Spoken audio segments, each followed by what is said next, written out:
Good morning all. We come to the end of our fourth book of our Bible study, Genesis to Revelations. Last three chapters of the book of Numbers, chapters 34 to 36.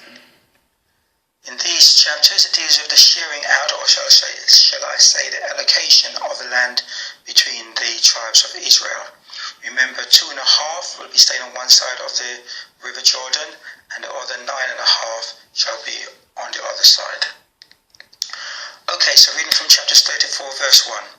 And Yahweh spoke unto Moses, saying, Command the children of Israel, and say unto them, When you come into the land of Canaan, this is the land that shall fall unto you for an inheritance, in the land of Canaan with the coast thereof. Then your south quarter shall be from the wilderness of Zin, along by the coast of Edom, and your south border shall be the outmost coast of the salt sea seaward. And it goes on. I'm going to jump to verse 13. And Moses commanded the children of Israel, saying, This is the land which you shall inherit by lot, which Yahweh commanded to give unto the 9 tribes, and to the half tribe, so 9.5. And then verse 15. The 2 tribes and the half tribe have received their inheritance on this side of Jordan, near Jericho, eastward, towards the sun of rising. Verse 16. And Yahweh spoke unto Moses, saying, These are the names of the men which shall divide the land unto you, Eleazar the priest, and Joshua the son of Nun. And you shall take one prince of every tribe to divide the land by inheritance. And the names of the men are these: of the tribe of Judah, Caleb the son of Jephunneh, and of the tribe of the children of Simeon, Shemuel the son of Ammihud. And it goes on. Now, if we were to look at an old map of the Bible, the size of an allocation of the land given by God to his people, he warned if they did not keep this to their part of the covenant, he would take it away temporarily. Now look at the tiny part that they got back in 1947 and occupy today. And even that small part is shared with other nations and their religions, such as the Palestinians, etc.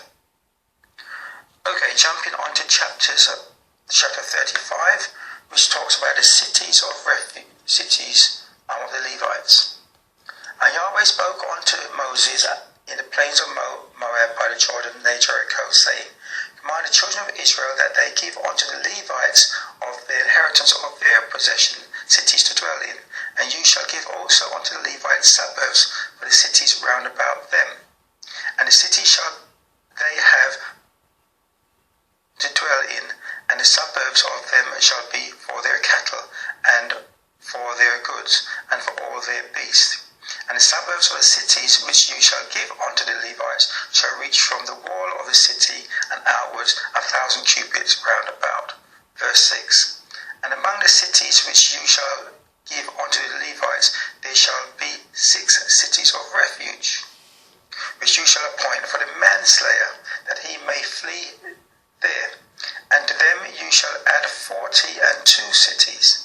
So all the cities which you shall give to the Levites shall be 48 cities. Them shall you give with their suburbs. And the cities which you shall give shall be of the possession of the children of Israel. From them that have many you shall give many, but from them that have few you shall give few. Everyone shall give of his cities unto the Levites according to his inheritance which he inherited. So what we're noting here is that the Levites, which are the priests, got their inheritance as a gift from the other tribes out of their allowance. I'm now going to jump down to verse 9, which deals with cities of refuge. And Yahweh spoke unto Moses, saying, Speak unto the children of Israel, and say unto them, When you come over Jordan into the land of Canaan, then you shall appoint you cities to be cities of refuge for you, that the slayer may flee there, which killeth any person unawares. And they shall be unto you cities for refuge from the avenger, that the manslayer die not until he stand before the congregation in judgment. Verse 15. These 6 cities shall be a refuge both for the the children of Israel, and for the stranger, and for the sojourner among them, that every one that killeth any person unawares may flee there. Verse 19. The revenger of blood himself shall slay the murderer. When he meeteth him, he shall slay him.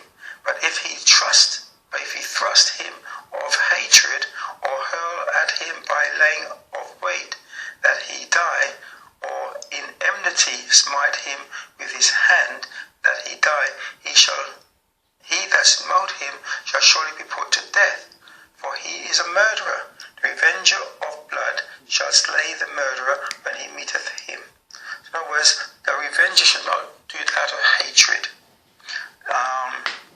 Jumping down to verse 34. Then the congregation shall judge between the slayer and the revenger of blood according to these judgments. And the congregation shall deliver the slayer out of the hand of the revenger of blood, and the congregation shall restore him to the city of his refuge, where he has fled, and he shall abide in it unto the death of the high priest, which was anointed with the holy oil. But if the slayer shall at any time come outside the border of the city of refuge, whither he fled, and he goes on to say what will happen to him. Verse 30. Whoso killeth any person, the murderer shall be put to death by the mouth of witnesses. But one witness shall not testify against any person to cause him to die. Moreover, you shall take no satisfaction for the life of a murderer, which is guilty of death, but he shall be surely put to death. Verse 33.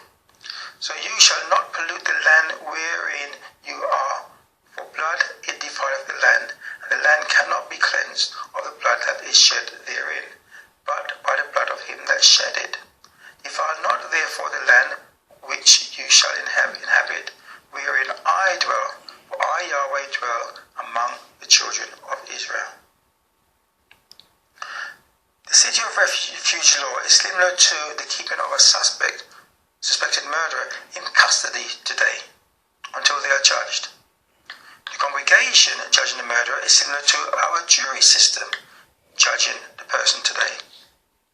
Now we wisely use a similar system today about keeping people in custody for their safety so someone doesn't take revenge on them or out of anger and so forth. Yet many Christians say that these laws were nailed to a cross. After Israel settled in the land, we read of accounts of how these laws were applied. For example, in 1 Kings chapters 2, verses 36 to 43, where Shimei left the protection of the city he was in, the city of refuge.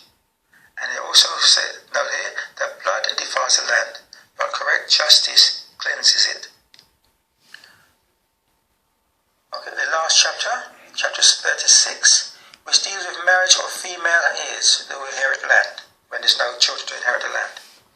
And the chief fathers of the families of the children of Gilead, the son of Machir, the son of Manasseh, of the families of the sons of Joseph, came near and spoke before Moses and before the princes, the chief fathers of the children of Israel. And they said, Yahweh commanded my Lord to give the land for inheritance by lot to the children of Israel. And my Lord was commanded by Yahweh to give the inheritance of Zelophehad, our brother, unto his daughters. And if they be married to any sons of the other tribes of the children of Israel, then shall their inheritance be taken from the inheritance of our fathers, and shall be put to the inheritance of the tribe whereunto they are received. So shall it be taken from the lot of our inheritance. And when the jubilee of the children of Israel shall be, then shall their inheritance be put onto the inheritance of the tribe whereunto they are received. Notice where they got married. So shall their inheritance be taken away from the inheritance of the tribe of our fathers.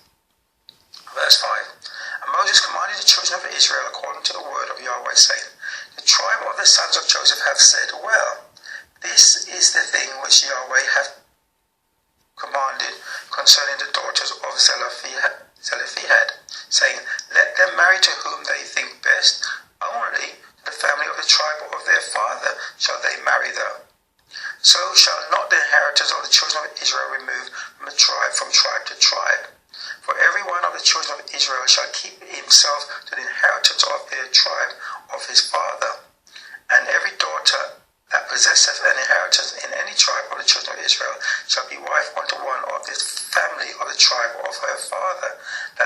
of Israel may enjoy every man the inheritance of his fathers. Neither shall the inheritance be removed from one tribe to another tribe, but every one of the tribes of the children of Israel shall keep himself to his own inheritance. Even as Yahweh commanded Moses, so did the daughters of Zelophehad. And the chapter ends with the land being allocated. Our next chapter, the last of the 5 books we call the Torah, is Deuteronomy, where Moses dies and they then possess